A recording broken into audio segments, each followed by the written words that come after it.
Hello, my name is Max and welcome to the NEC for the Classic Sale by Iconic Auctioneers, here at the Practical Classics Car and Restoration Show. There are more than 270 cars for sale here, pre-war, European, British, sports, performance, American, pretty much everything you could want. You can view the cars all day here on Friday the 20th and from 9 AM on the auction days. The sale starts at 11 AM on both Saturday the 21st and Sunday the 22nd of March. Now, all the lots and details of how to bid are on the website iconicauctioneers.com. There's a buyer's guide on the website and you can bid in person here, online, on the phone, or leave a commission bid. Right, enough chat, let's go and look at some cars. Right, let's start with this, a Ferrari 400 GTI from 1980. Not just any Ferrari, this is a V12 with a manual gearbox. So this is one of only 25 right-hand drive manual gearbox cars. Now these were the subtle Ferrari. The point of this was to get across a continent with 4 people in comfort. It's got aircon, it's got leather, it's got electric windows. This was a kind of later Lamborghini Espada, kind of a BMW 635 CSI. But with a V12, and that's the key point. And these were used to go all over Europe at high speed, and you can tell that because in the window there's a Swiss motorway toll tag from 1985. So 4.8 litre V12, Bosch fuel injection, 310 brake horsepower and 150 mile an hour car in 1980. So the crucial facts on this car are that it's got 31,000 miles, it's a single owner, it's a Ferrari, it's manual, it's got a V12, it's blue, it's cream, lot number 158, guided from 43 to 53,000 pounds. Right, not far to come. Next door is this Porsche 1973 2.4S Targa. Now this car was restored by Car SOS. It does need a couple of tiny details finishing though. If you're a bit of a Porsche nerd, for example, these wheels, they should be the polished metal petals up until 1975, so that could need changing if you're into your Porsche details. But are really nice. It's a Targa, 2.4S is the top of the line. It's got the 915 gearbox. This is pretty much spot on. The silver roll hoop, Gemini blue metallic. These Targas are great to drive. You can kind of get the roof off, have the wind in your hair and not have a kind of scuttle shake experience. This has had the mechanical fuel injection rebuilt, it's had the suspension rebuilt, it's got a new fuel tank and a new fuel pump. I love these early 1970s 911s. This is factory Gemini blue metallic as well. Now, this is 60 to 70,000 pounds on the guide. Needs a couple of things to tidy it up, but this is lot number 164. Ford Escort Mark 1 1600 GT. Now this is a rarer car than the twin cams and the RSs and the Mexicos, mainly because it was the sporty but affordable Mark 1 Escort, so not so many were sold. But this is an absolutely beautiful example. I'll show you the interior in a minute, but I'm just going to show you what's under the bonnet.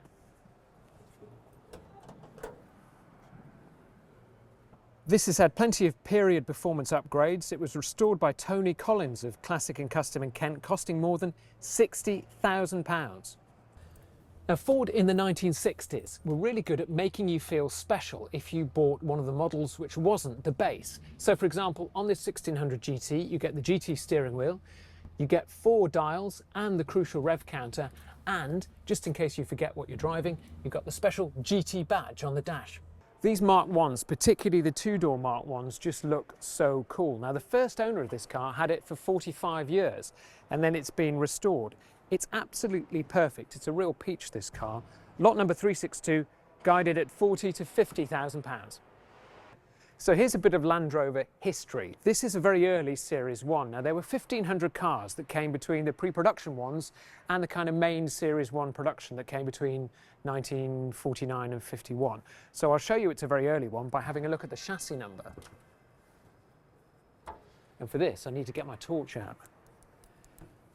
Look at that, chassis number 388. So really early Series 1. This is registered to West Sussex, so it's a UK Series 1 Land Rover.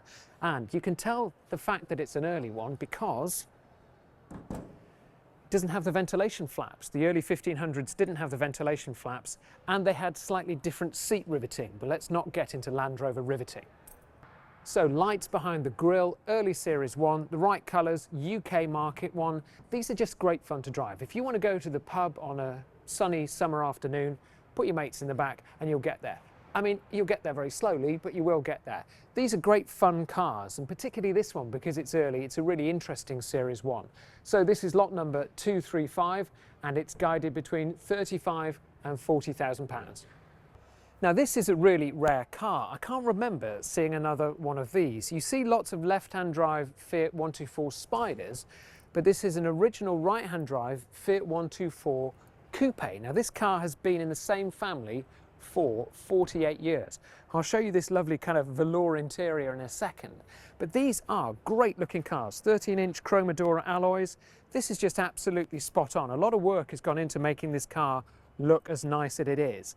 So this is a twin cam, and this twin cam engine was designed by Aurelio Lampredi. Now it won, I think, 10 World Rally Championships for Fiat and Lancia with this engine. So it's a very special car. Chrome window winders, that fantastic sort of 70s Fiat steering wheel, and velour. This is a fantastic interior, and pretty much everything's been done on this car. Bodywork's been sorted, interior's been refreshed, engine's been gone over. It's absolutely spot on. So Argento silver, blue velour interior, correct Chromadora alloys, and also that fantastic twin cam engine. This is lovely. Lot number 376, and guided between £12,000 and £15,000. Toyota Corolla twin cam. Now these are quite rare because not many survive. Why? Well, lots of them were used for rallying for a reason. High revving twin cam engine, revs to 7,700, rear wheel drive, and interestingly 50-50 weight distribution, which makes them a great car for competition. Now this is a Japanese domestic market car. It came to the UK in 2010, but it's been fully restored. It's really nice. It's got the correct 13-inch Revolution alloys, and it's got a really nice interior.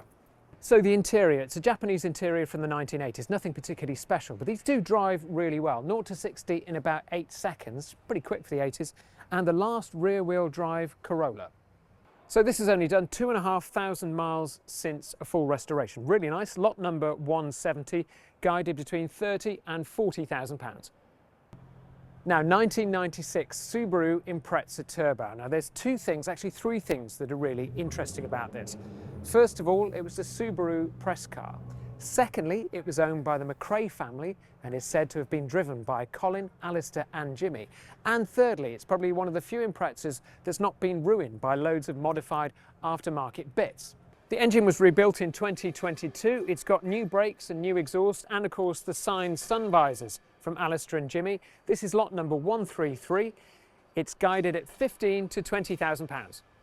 Right, step this way, because this is a 1980s icon, a Lamborghini Jalpa. Now, this was designed by Lamborghini to be a bit more, well, not quite as brash as other Lamborghinis. Didn't really work, did it? Look at the size of that rear wing. Now, this was meant to compete with the Ferrari 308 and 328 in the 1980s. So it was a Targa, and actually if you squint, parts of it do look a bit Ferrari-esque. This is a 155-mile-an-hour car, does 0 to 60 in 6 seconds. This has only got 33,000 miles on it. It's from a private collection, and it's got 7 stamps in the service book. This is meant to be a more usable Lamborghini. You can almost see out of the back, but not quite. Only 410 of these made. This is right-hand drive, lot number 160, and guided between £65,000 and £75,000. The Lotus Carlton, a car that was so fast, the Daily Mail tried to have it banned. Now, there's a great story about one of these in the West Midlands that was stolen by some robbers and driven around and used because it was too fast for the police to catch. Now, you can guess, because I'm showing you the back of this, the front of it, well, there's a story. And the story is this car needs a restoration. Now, it should be, all Lotus Carltons were in Imperial Green. This was bought by the Sultan of Brunei, who had it sprayed silver. But in the sunshine, all that silver paint has come off. Now this car needs a lot of work. So 20,000 miles, build number 253G. The lot number is 427. It's guided between £50,000 and £60,000. But there's a question, how brave are you feeling? Squeezed between two other Silver Spirits is this Rolls-Royce Silver Spirit 3. Now that's important because it's the best driving one. And Stacey's from Iconic Auctioneers. Stacey, a lovely colour as well. What is this colour? It is, yeah. So this is Wild Berry. Inside it's got Silverstone hide, so almost like a grey leather interior, and it's also got, very complementary to this, the Wild Berry piping. And picnic tables. That's the most important thing about these cars. It has got the picnic tables to the rear as well. So yeah, it's just all round a good car. It's been in a private collection since 2010, with also another couple of Rolls Royces, Bentleys, Jaguar. So a bit of a British collection by a gentleman that is just looking to downsize a little bit. And also fantastic values, these Silver Spirits, aren't they? They are, I mean, yeah, great absolutely. Rolls Royces. And it's got a fresh MOT. It's just been MOT'd, so nice to have that peace of mind prior to purchasing. And the original build sheets have also been sourced for the vehicle, which again complement the history file with the vehicle. So a bevy of Morris Minors. First up, this Morris Minor A Million. Guess what? They made this after they made the millionth Morris Minor. I think that's the first British production car to make a million. Now these kept the 948 A series engine, so you're not going to get anywhere quickly in one of these, aren't they? But what's so special about the millions? What did they have that other Morris Minors didn't? So they kept the vehicle quite standard. It's the paintwork and the interior. You've got the white wall tyres that go around the vehicle. You've got the badging quite clearly here. And how many did they make of these? So they made 350, and this one is quite well known within the club. And the Morris Minor Million is between two other Morris Minors, a Traveller and a convertible. Just tell me about those. It is, yeah. So again, yeah, part of the same collection. So the Traveller has been kind of modernised more for a bit of daily driving. So it has done the Minors on Tour run. So it's got a more modern 5-speed gearbox and has been fully restored. So that is really looking spectacular, really. And the convertible, tell me about that. And that has been, so the convertible is a Canterbury conversion. So it isn't an original conversion, but it's a low light and has been restored to a really good standard. 2003 TVR Tuscan. Doesn't matter what I say, because everybody's looking at the colour. Richard from Iconic Auctioneers. Richard, this colour is amazing. What is it? It is, the colour's tropical green, and we believe it's the only TVR Tuscan painted in tropical green. Our seller, who's owned the car for in excess of 20 years from brand new, said he's never seen another car in tropical green. This would certainly stand out, wouldn't it? You wouldn't miss it. Oh, absolutely. And outside, when it arrived yesterday in the sun, it really did look pretty spectacular. Now, you were saying this is a one-owner car. It is. Our seller's the original owner. He purchased it new from Christopher near TVR, and it's been serviced and maintained by them ever since. They're now called Oakmere. It was also serviced at the beginning of this month. So yeah, supplying dealer serviced. So yeah. Now, I understand you used to sell these new, didn't you? You were a TVR salesman. I was back in the day. I sold these brand new. So I was sort of 18 or 19 years of age at the time, and I was the youngest salesman in the network. So yes, I sold them brand new. This is lot 214 and guided between 15 and 18,000. So tell me about this car. This particular car was Sytner supplied new. It's had 7 years current ownership, and yeah, has a real big sort of history file. The engine, I think it's the 4.4 V8. Yeah, and doesn't look too bad at all. It's a nice looking car, Estoril Blue, lot number 209, guided 10 to 12,000 pounds. E39 BMW M5. Is this the greatest sports saloon ever? Discuss. That's your homework for tonight. Now, Alex is here from Iconic Auctioneers. Alex, tell me about this M5, because they are tremendous cars. Max, I'm going to answer your question. Yes, they are the best sports saloon. You've done your homework. In my opinion, not being biased. This, in particular, is a lovely example. 87,000 miles, carbon black over black leather. It's a really sort of nice, subdued spec. Now, the BMW M5 market is quite hot at the moment, isn't it? People are really appreciating these for what they are. I think they are. I think the right generation is now sort of starting to appreciate, people who wanted these are now starting to obviously have that spare disposable income and appreciate these for what they are, like E46 M3s as well. So, yeah, they are up and coming. Because people really appreciate these because they're manual, the last manual BMW M5, and not too much electronics. It's not telling you what to do. You can still get these sideways. Yeah, I just think it comes from the golden age of BMW as well. That late 90s, early 2000s period is sort of hailed as the best in BMW's history, really. So lot number 167, and this one is guided at £20,000 to £25,000. So 1985 Series 3 Lotus Esprit Turbo. These cars are so low, aren't they? I'm leaning down on this car because it's tiny. Tell me about this one. Well, this one is for your eyes only. This Series 3 Esprit, been with the chap for quite a while. He drove it to Le Mans for Le Mans 24 hours 6 years ago, brought it back, and it's been parked since. But just over 39,500 miles. It's a really nice, largely original example, really. It's really nice, wholesome, in a fantastic colour combination. Blue over cream with blue wheels. I think it's a bit of a stunner, personally. It is really nice. I think this is a one-on-one specification, isn't it? There's no other blue cream BBS alloys around, is there? Yes, it is, yeah. Technically Essex blue as well, the paintwork. Okay, so this is lot 213, Series 3 Lotus Esprit, and it's guided between £30,000 and £40,000.